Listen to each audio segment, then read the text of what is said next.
Finally সেই কাঙ্ক্ষিত মুহূর্ত আসতে যাচ্ছে, যার কারণে এই লয়াল ফ্যান বেস এতগুলা ম্যাচ ওয়েট করেছে।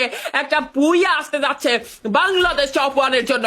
বিরাজ একদিকে, মেহেদি একদিকে, বিরাজ স্নাইপার শট গুলো করা হচ্ছে। বিরাজ আগে থেকে ড্যামেজ হয়ে আছেন, কাভার নেওয়ার মতো শুধুমাত্র গাছ এবং ওয়াল গুলোই আছে তার কাছে। এখন পর্যন্ত দূর থেকে ড্যামেজ গুলো দেওয়া হচ্ছে। বিরাজকে ব্যাক টু ব্যাক ওয়াল গুলো ব্রেক করা হচ্ছে। বিরাজ সবাইকে দেশ কানেক্ট করছেন। প্রান্তকে নক নেওয়া হবে, আবার প্রান্তকে রিভাইভ দেওয়া সম্ভব। বিবিরা 3-4 প্লেয়ার নিয়ে ওয়েট করছেন।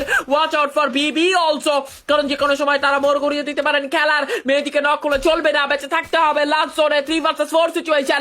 একদিকে Bangladesh top one from Bangladesh, অন্যদিকে বিবি ফ্রম নেপাল। নেপাল নাকি বাংলাদেশ, কারা করবে এই booyah? Man to man advantage Bangladesh top ওয়ানের কাছে, পজিশন অ্যাডভান্টেজ বাংলাদেশ টপ ওয়ানের কাছে। ব্যবহার করা হবে গ্লু ইউএভি, রস্কারের ব্যবহার, শর্টের যে ঢুকবেন, টাইম জারের ব্যবহার হবে। বাবুসকে নক দেওয়া হয়েছে। Oh my God, no no no, এটা হতে পারে না। এই বুইয়া বাংলাদেশ টপ ওয়ান যদি মিস করেন, এর একটা বড় চোখ হবে। প্রান্তর back 7 prime Pranto is back in form, and আরো একটা নক না হবে। মেহেদি, প্রান্তর ম্যাক্স 7 শটগুলো করবেন। Wipe out, shut down, and booyah for